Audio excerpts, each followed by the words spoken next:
It's a high-stakes chess match for the undisputed heavyweight championship of the world, a game Lennox Lewis has been playing for nearly 2 years. It began with a second-round knockout of Razor Rust, Halloween '92. The victory supposedly guaranteed Lewis a meeting with the winner of the title bout between Evander Holyfield and Riddick Bowe. Never could Lewis have anticipated the move that would follow. After Bowe beat Holyfield and became the undisputed champion, rather than to honor the agreement to fight Lewis, Bowe chose to throw away the WBC belt. That move not only gave Lewis the WBC title, but gave Bowe the opportunity to maneuver away from Lennox. Stokes virtually out on his feet. And the left hook lands and Ferguson goes down. As Bowe avoided him, Lewis fought on. A frozen Frank Cuno is there taking punishment. And Mickey Van is going to stop it.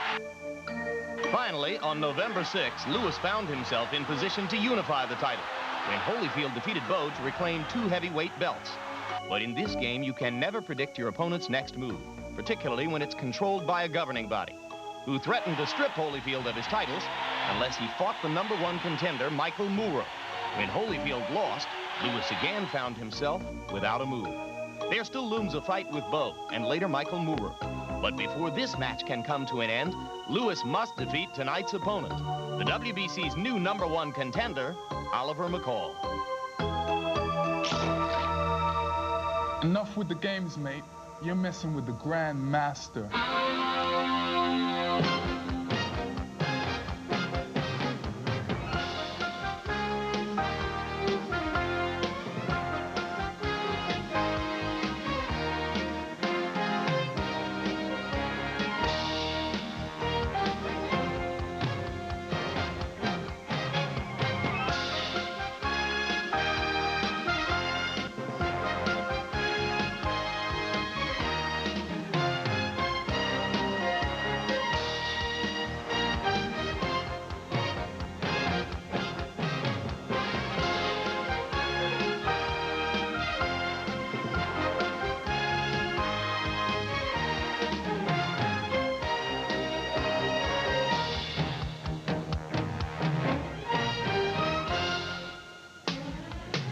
From London, England, HBO Sports presents World Championship Boxing as WBC World Heavyweight Champion Lennox Lewis defends his title against the #1 ranked contender, American Oliver McCall, here in London at 1 o'clock in the morning in the Wembley Arena before a smaller than hoped-for crowd of about 4,000 people.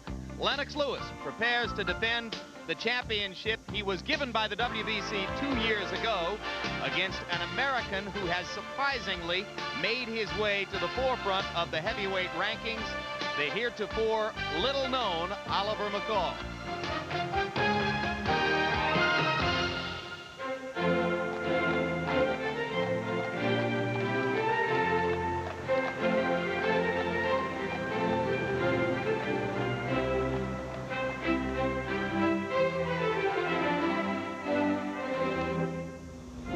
Whose soccer team didn't make the World Cup finals and who hasn't had a Wimbledon men's singles champion in over 50 years, to have the world heavyweight boxing champion is unprecedented.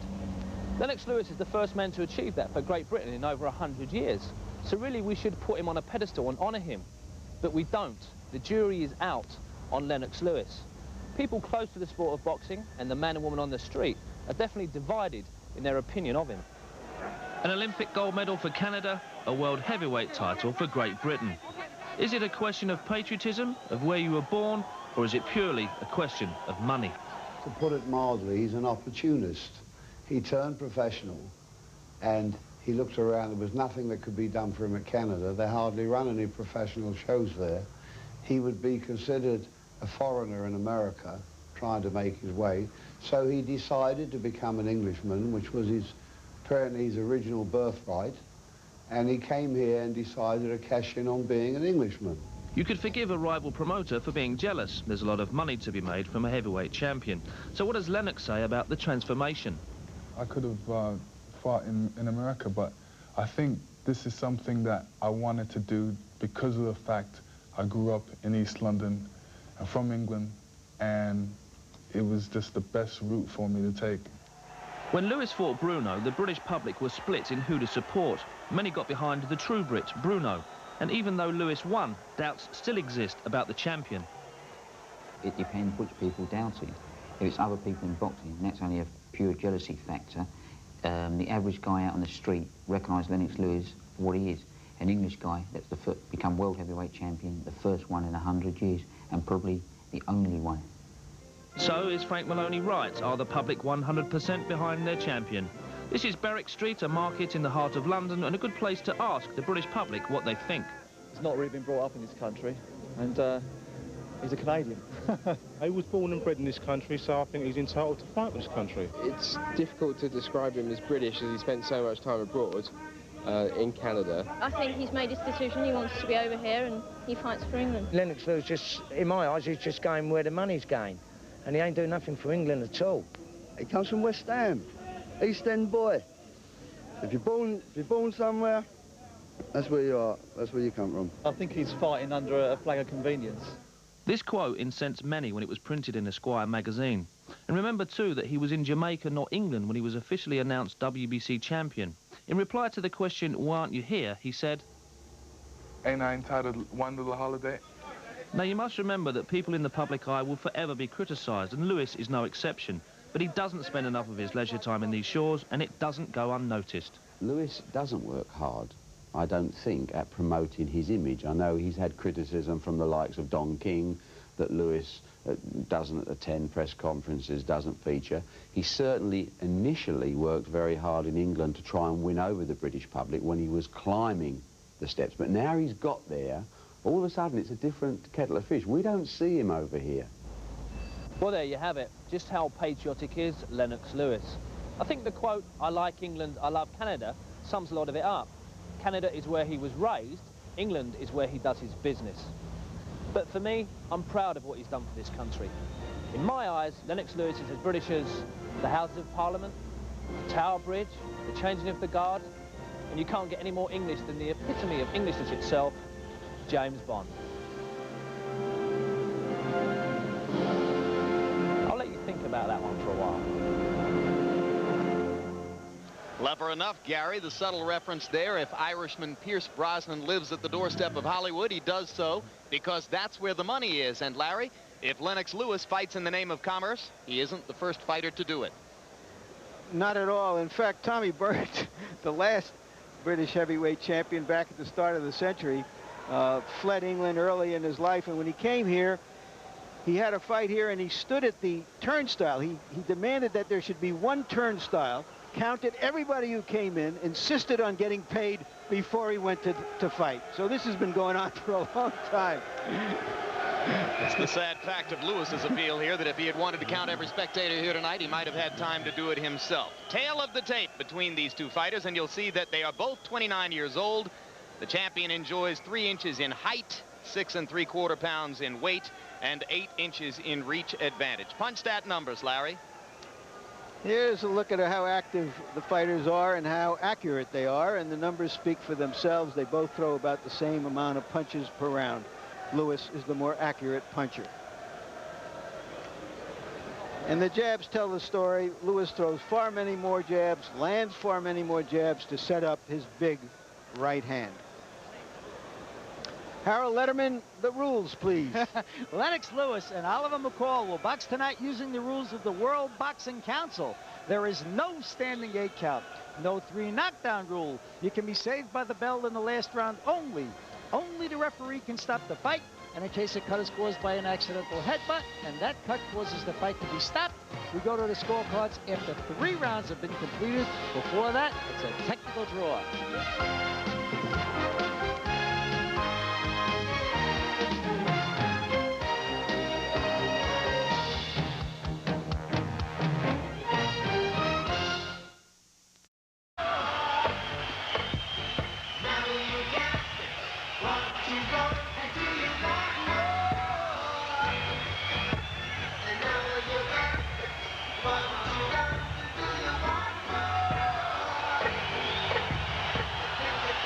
Lewis's beginning stage dreadlock hairdo is a new accessory for him. It portrays an introductory interest in Rastafarian lifestyle and culture, which he says he's going to be pursuing as time goes on. Record for Lennox Lewis, 25 wins, no losses, 21 wins by knockout, including 2 of the 3 title defenses. Jim, it looks to me that Oliver McCall is so emotional that he's crying. I had the exact same feeling. He's trying to screw, either he's trying to screw up his courage or trying to make himself feel that he's in something big and that he has to do, but I think he's wasting energy here. That's exactly what I said. As you observe McCall, we go up to ring announcer Mike Goodall for the pre-fight introductions. Exclusively live on Wire TV throughout Great Britain and HBO throughout the United States, this is the main event of the evening from Britain's most famous sporting complex of Wembley, which tonight hosts the WBC Heavyweight Championship of the World. This championship contest has been sanctioned and is being conducted under the jurisdiction of the World Boxing Council, represented at ringside by their supervisor for the contest, Mr. Houchin Houichi from Tunisia. The officials appointed for this contest are the doctors at ringside, Dr. Stephen Shapiro and Dr. Mohammed. The British Boxing Board steward in charge, Mr. John Clifford. The timekeeper, Mr. Tom Rice of London. The judges at ringside, Mr. Kim Jae Bong of Korea, Pino Ferrari of Italy, Franz Marti of Switzerland, and the referee in charge of the action, in charge of his 12th World Championship title, Mr. José Guadalupe Garcia of Mexico City. My lords, ladies and gentlemen, Frank Maloney for Panics Promotions and Main Events in association with Budweiser, the King of Beers and the Sunday Express newspaper proudly present a contest of 12 3-minute rounds to decide the WBC Heavyweight Championship of the World. Introducing the boxers in the blue corner, wearing the black trunks with gold waistband, fighting from Chicago, Illinois, and representing Don King's Productions, comes the challenger for the title, ranked #1 by the WBC, the WBA, and the IBF. He comes to the ring tonight with a professional record of 24 victories, 17 by KO, and has just 5 losses in his 29-fight career. He weighs 231 1/4 pounds, 16 stone, 7 1/4. Ladies and gentlemen, introducing the Atomic Bull, Oliver McCall.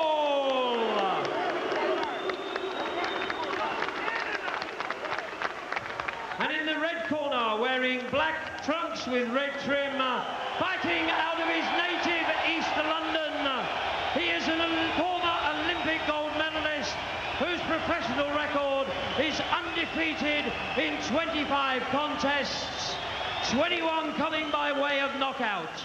Tonight, he is making his 4th defense of the title. He comes to the ring weighing 238 pounds, 17 stone even. He is a former undefeated heavyweight champion of Great Britain, the Commonwealth, and Europe. He is the WBC heavyweight champion of the world, Lennox Lewis.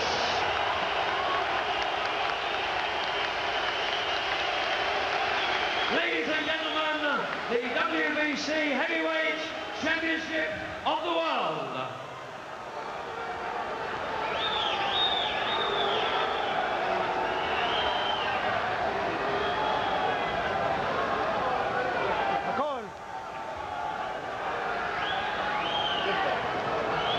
Gil, McCall looked almost as if his head was ready to explode. Well, McCall's gone to his corner now, has apparently forgotten about referee's instructions or doesn't want to participate in them. Come on here, McCall. Come on here. Still doesn't want to participate in referee's instructions. Very, very strange. Well, I've seen a lot of fights. I haven't seen this before. Well, he's never had a big occasion like that, and he understandably is a little bit involved with everything else. And you know, Larry, he was so wound up, and I noticed that Lennox Lewis didn't seem to me to even break a sweat in the dressing room. So I think the first round is very important. So what do you think? Advantage Lewis? First round is going to be a very important round. First round advantage McCall, despite the fact that he looks like a nervous wreck to me. When you have that nervous energy early, Jim, the first round can be very important. Last second delay, a towel draped across the ropes just above our announced position here.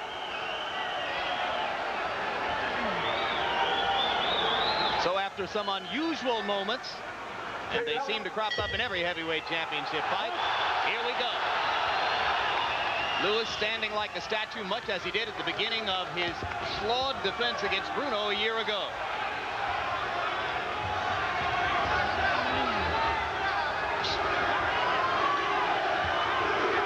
Lewis's most ardent supporters want to see him move, jab, and box. Use his extraordinary athletic talent.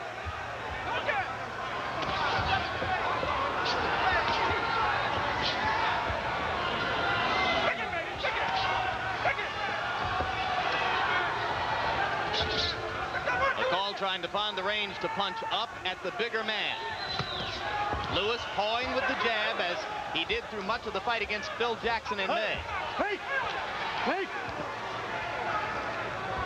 I've already seen the hand of Emanuel Steward as far as McCall is concerned. I watched films of McCall. I never saw him throw a left hook, but he did try one already in this fight. Emanuel Steward has worked with McCall during the past couple of weeks.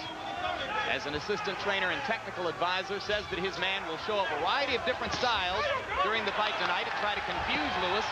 He thinks Lewis is easily confused. And Lewis is fighting with his feet very wide apart. Lewis tried a right hand to the body, not a lot of conviction behind it.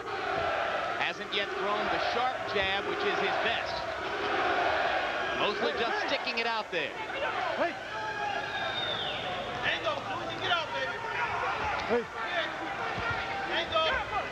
Been a slow start for Lewis, and McCall seems to be waiting for the big man to try to do something.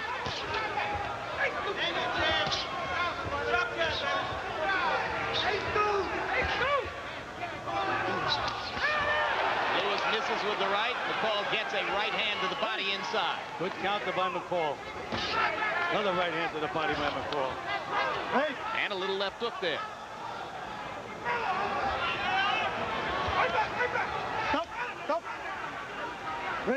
The worst thing that Lewis can do is to try to wrestle with McCall.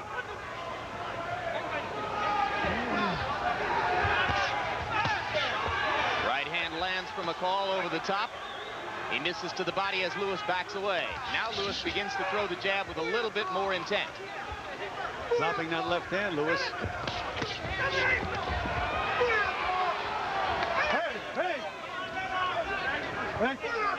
All this wrestling can really sap your stamina, though, and that's, again, McCall has been known to have very, very good stamina. If the first round is a prototype, so far it's a good one for Oliver McCall. Lennox Lewis hasn't really established anything in round one.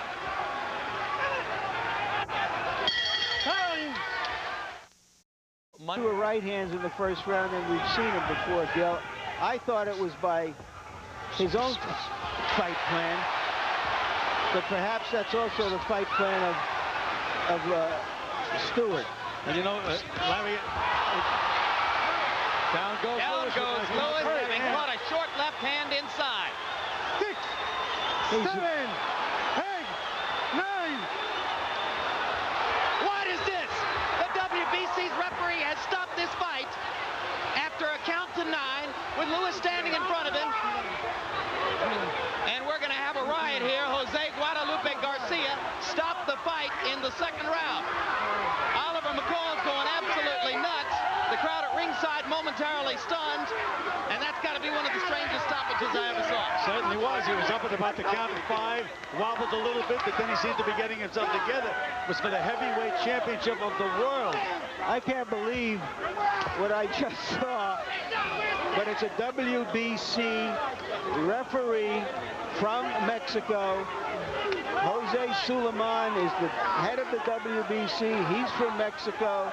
He is Don King's best buddy.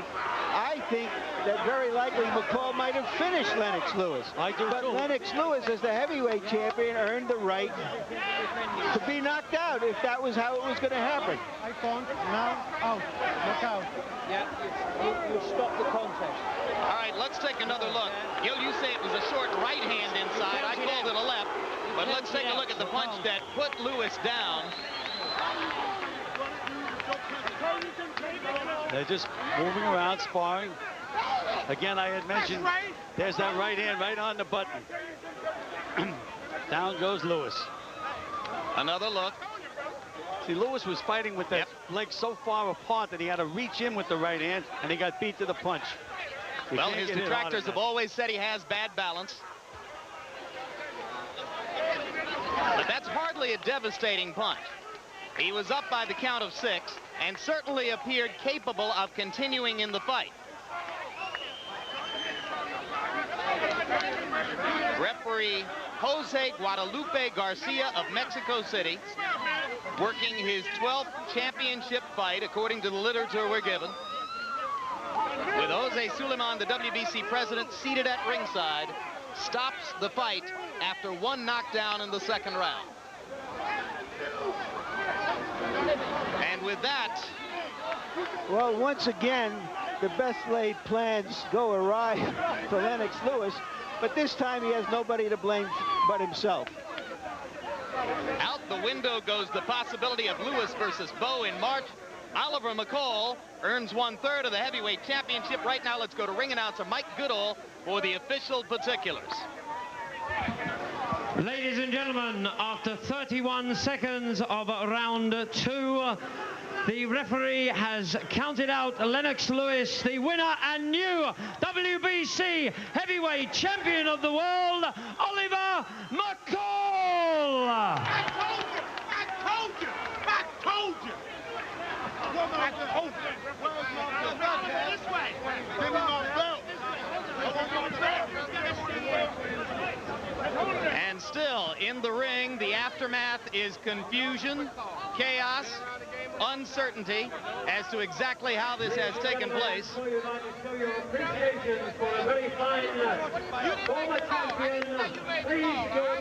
Now, we are prohibited here from interviewing either fighter until medical examinations have been conducted by the British boxing authorities' medical examiners.